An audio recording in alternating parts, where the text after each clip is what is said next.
Prairie Mosaic is funded by the Minnesota Arts and Cultural Heritage Fund with money from the vote of the people of Minnesota on November 4th, 2008, the North Dakota Council on the Arts, and by the members of Prairie Public.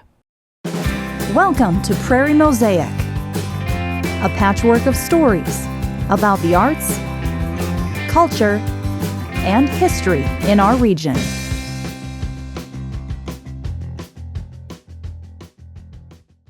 Hi, I'm Andy Garski. Welcome to Prairie Mosaic. And I'm Barb Gravel. On this edition, we'll take a look at how Project 412 in Detroit Lakes invests in the community by working with local artists. Then, Bailey White finds inspiration through Moorhead's landmarks and the people that love them. And later, we'll hear from a band that weaves charismatic stories into their songs. But first, we're going to Nome, North Dakota to meet knife maker Jed Anderson, who's keeping the art of knife making alive by turning raw steel into handcrafted blades. Each knife is made with skill, patience, and dedication to craftsmanship. Watch the process behind these unique blades. My name is Jed Anderson, and I'm a full-time bladesmith.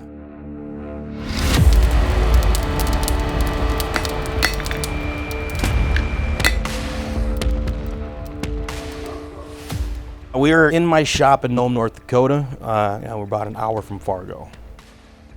When I was 11 years old, I was at a county fair up in northern Minnesota, and I saw a blacksmith, and I stood there for an hour and a half watching him, just amazed at what he was doing.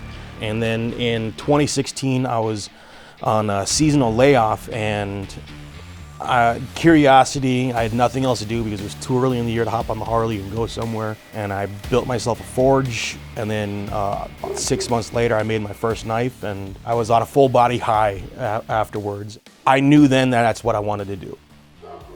Been in this garage for about a year now. It's not a lot of fancy stuff. The forge that I've got $50 into that. Made it out of an old oil drum. My press, I built that out of an old wood splitter. The most fancy piece of gear I have are my bell grinders. Other than that, I don't have anything fancy because I like to be able to use my hands to make it. I've done swords, daggers, fillet knives, chef's knives, hunting knives. Basically anything that's sharp and pointy I can make. What I try and make are pieces that are going to be used, that are practical. All right. Heat that area one more time. Still got a little bit of meat in there. Functional art is what my stuff has been described as. The process, it's kind of basic, doing a mono steel blade out of like a leaf spring or something like that. You heat the steel, you hammer it out the shape and thickness, and then you take it over to the belt grinder, clean it up, heat treat it, and then do the handle. With Damascus pattern welded steel, it's a little bit more involved, a lot more timely, but it's kind of the same process. Heat the steel, get it to forge weld together, and then you just kind of start manipulating the steel to get the certain patterns that you want. And being able to manipulate the steel to get certain patterns just comes from practice and experience. All right, it's centered. Now we just got to get it straightened out. I am self-taught, a lot of trial and error, a lot of good days, a lot of bad days. So when you're going to make something and it doesn't work out, there's always a way to salvage it. Even through failure, you can find some form of success. One of the first proverbs I learned about bladesmithing is that bladesmiths don't make mistakes. We only make smaller knives. This is going to get a little bit more flexible when we move up to the next grit, but it's getting... Oh! What happened? That's perfect. That it's nice and smooth, looks like sugar. That's a good heat treat. I was flexing it too much before it was ready, and it snaps. And so what I'm going to do with this, I'm going to grind down right in this area and give about 2.5, 3 inches for a hidden tang. And then I'm going to turn this into a nice little paring knife. It's not going to be the fillet knife I wanted, but I can at least make something out of this. When you figure out what that means, it makes the learning a lot easier.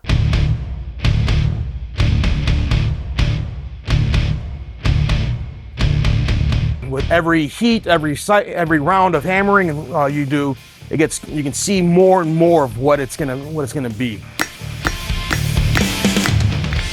I love a good story. Making things from older pieces that knife already has a story behind it. You know, for custom orders, I've had people send me pieces of material from, you know, their grandfather's farm, a car that they were rebuilding with their father, and that adds even more to the knife. Every knife that I make, I want to have a story behind it. I was in the Marine Corps from 2004 to 2009, got out as a corporal, and this year it was the 250th birthday of the Marine Corps. And so that's why I made the Marine Corps NCO sword. And so the blade is 250 layers Damascus. My grandfather was Pacific War Marine.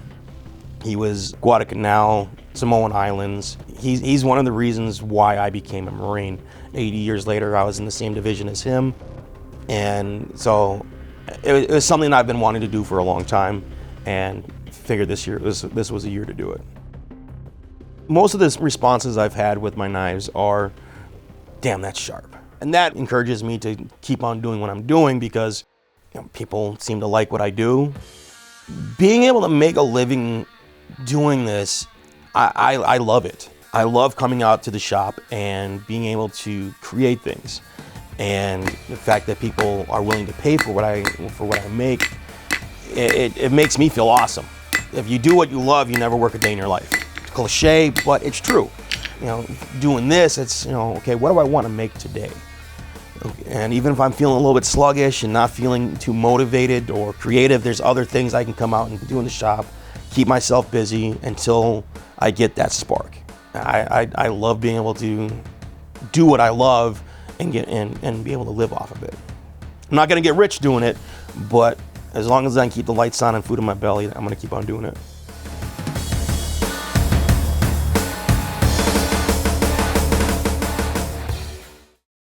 Named after the 412 lakes in the Detroit Lakes area, Project 412 is an organization whose goal is to bring positive impact to the Lakes region of Minnesota. From concerts and events to sculptures and trolls, each idea is curated with the intention to highlight artists and bring the community together. We are creating joy and spreading joy through art and public trails and nature.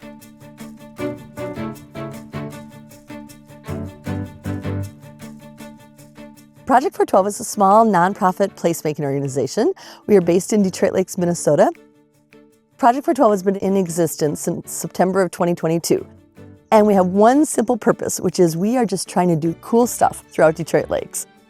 Our mission is really to elevate the cultural and economic vibrancy of the 412 Lakes area. We have just really kind of hit the ground running, doing a whole bunch of things, trying things, seeing what sticks, seeing what works. We lit up the park, which was kind of a carryover from the Ice Palace days. We did some cave people in the city park. We did a giant mammoth. In the summertime, we do a series called Trucks and Tunes, and there are free concerts down in our city park. We got a grant from the Blandin Foundation to help fund murals in the community.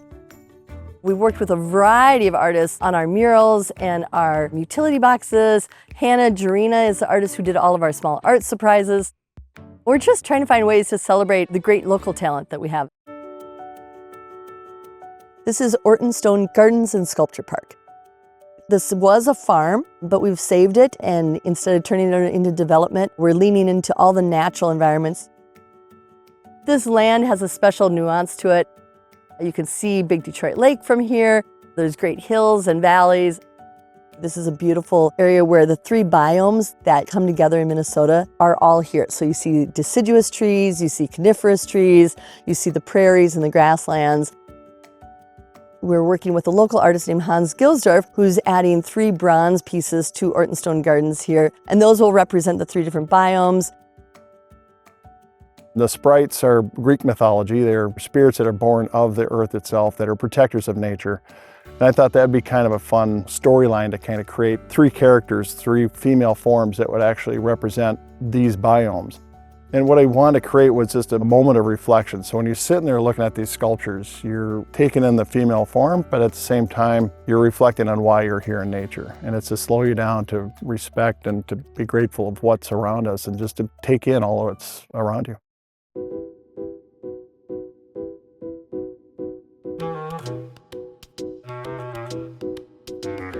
Our first really giant project was the trolls.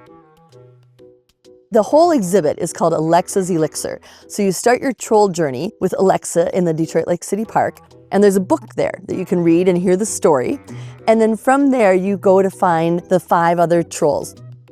Each of the trolls has a challenge for you. For example, the troll behind me, her name is Barefoot Frida, and her challenge for you is to walk a mile barefoot.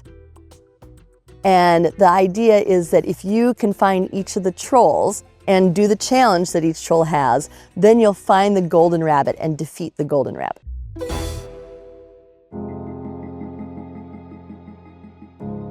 Olga Zimska is a fabulous American-Polish artist, and she does giant, large, natural pieces. She really talks about how landscape informs her art and informs who we are as people. The 3 pieces that are here right now are called Here, Strata, and Ona. They are just wonderful pieces. You can stand there, you can talk about them, you can just be in their presence and kind of feel the message that she as an artist was trying to convey.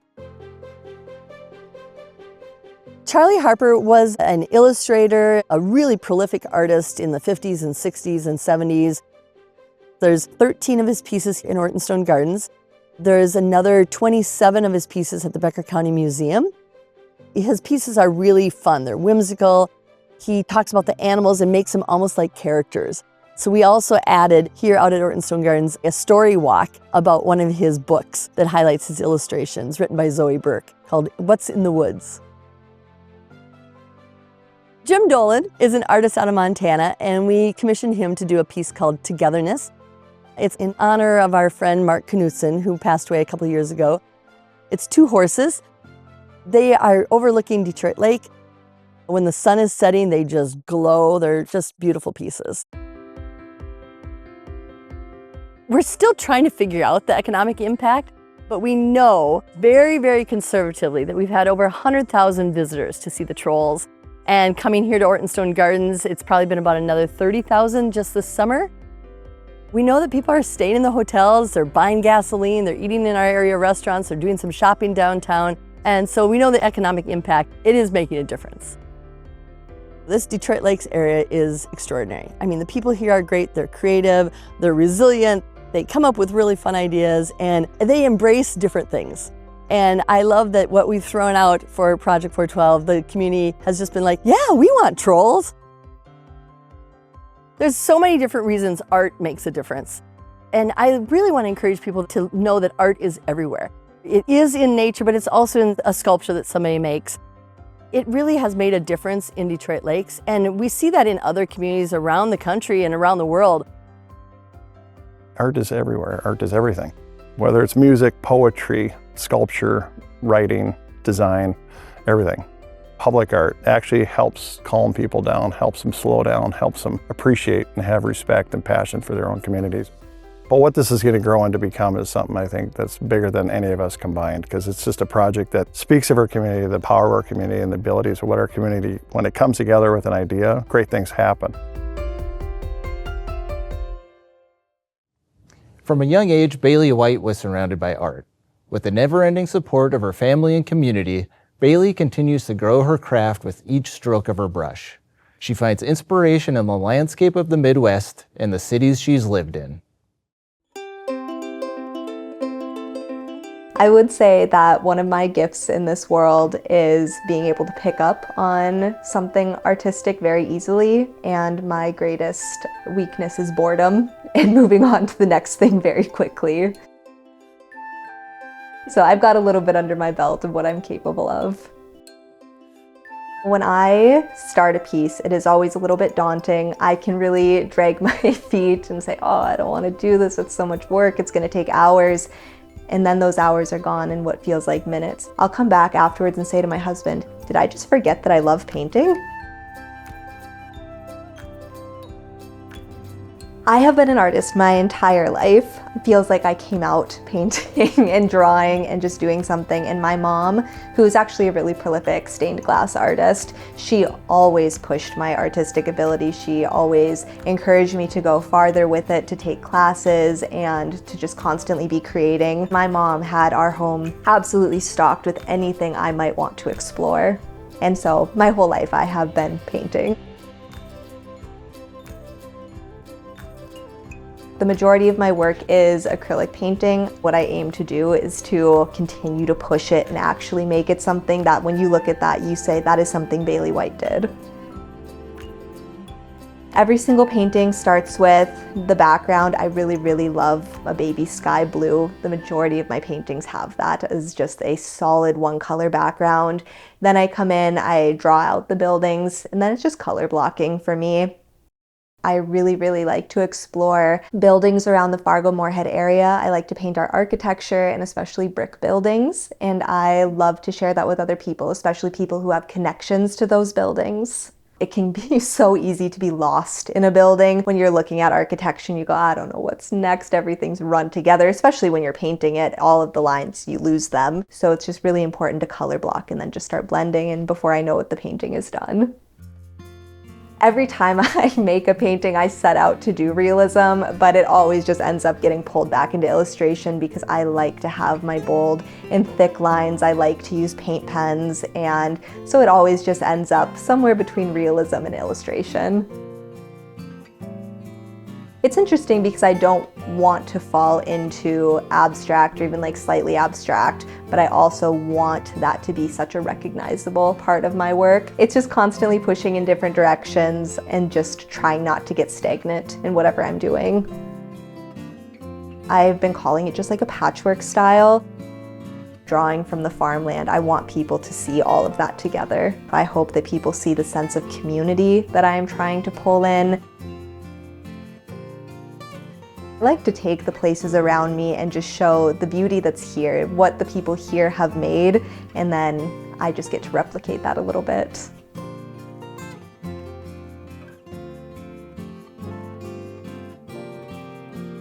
When it comes to the architecture stuff, I know what that's going to look like because I know exactly what it needs to look like to be recognizable.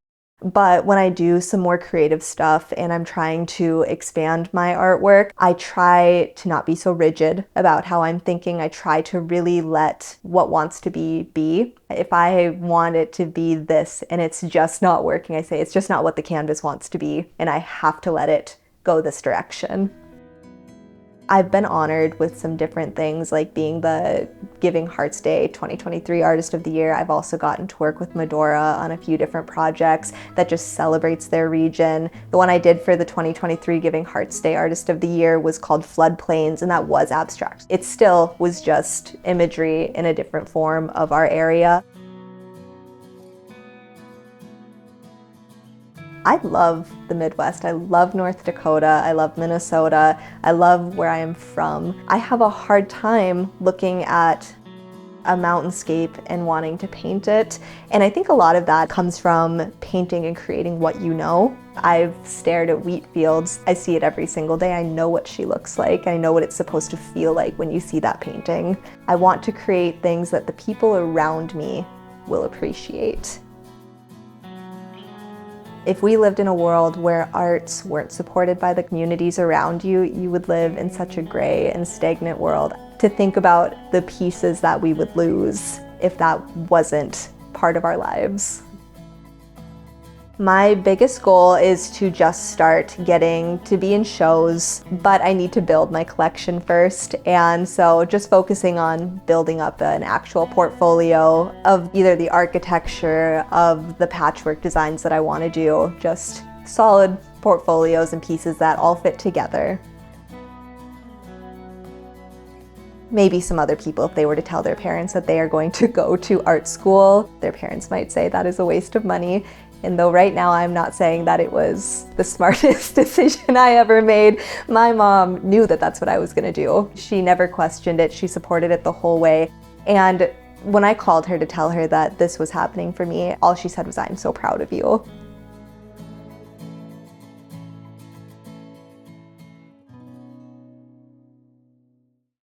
A charismatic duo, the International Treasures met in 2020 in an online music writers forum and have been captivating audiences ever since. Themes of love and life experiences populate their songs, and their fun-loving personalities shine through in every performance.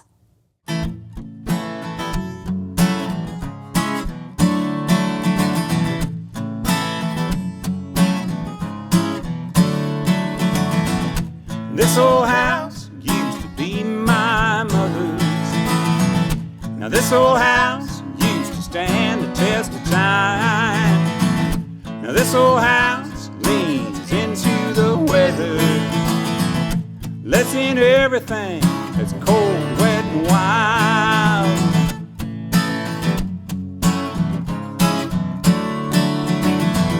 I tell you what, let's put our backs to this field grass, tamp it down and watch that black blue sky. It's been so long since I felt the rain coming. Listen for that thunder, put my hands to the sky. Ooh.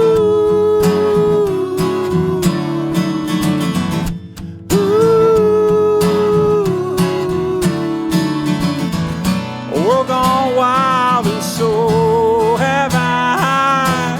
Rain coming in, sheets blowing on the line. Everything gone wild, so why can't I? Built to last only works for a time. Only works for a time.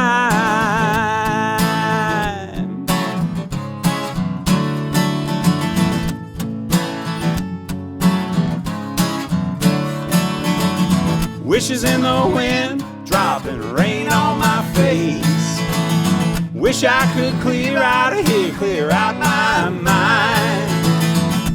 Broken windows look out on these dreams. Tempting lightning just to prove I'm alive. Ooh.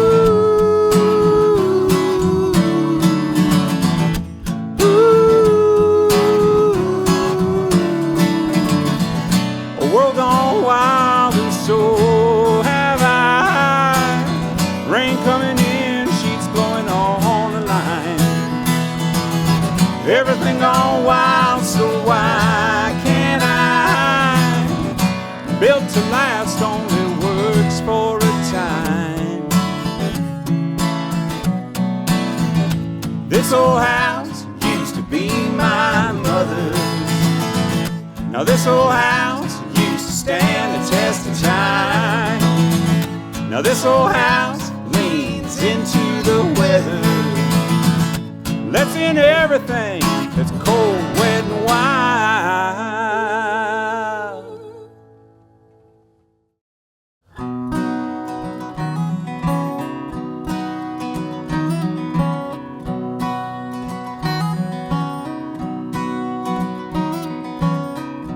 Nothing ever looks the same tomorrow. Words don't carry the same sound. Grasping at moments at a borrow, counting on the wind dying down.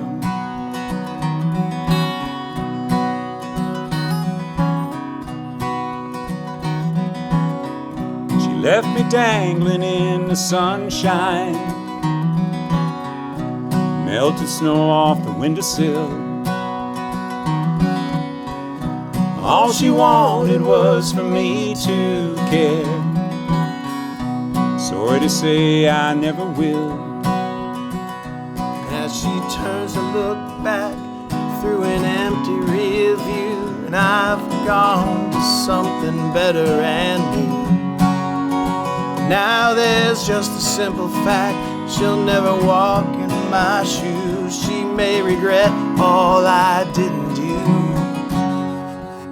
but I never will.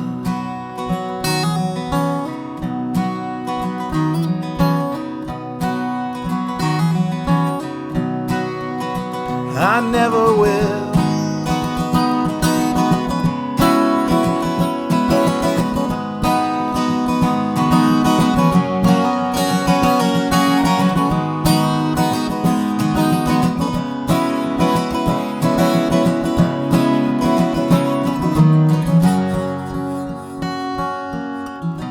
Nothing ever looks the same tomorrow. Sound of her words ringing in my head. I know I should feel some sorrow, but but I'm feeling alive instead.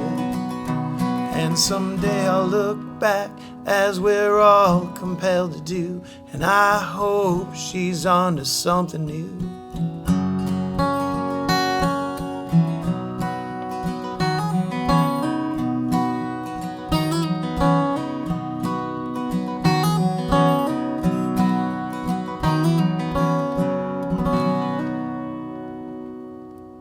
If you know of an artist, a topic, or an organization in our region that you think might make for an interesting segment, please contact us at prairiemosaic@prairiepublic.org. You can stream this and other episodes of Prairie Mosaic online and follow Prairie Public on social media for more content and updates. I'm Barb Gravel. And I'm Andy Garski. Thank you for joining us for another edition of Prairie Mosaic.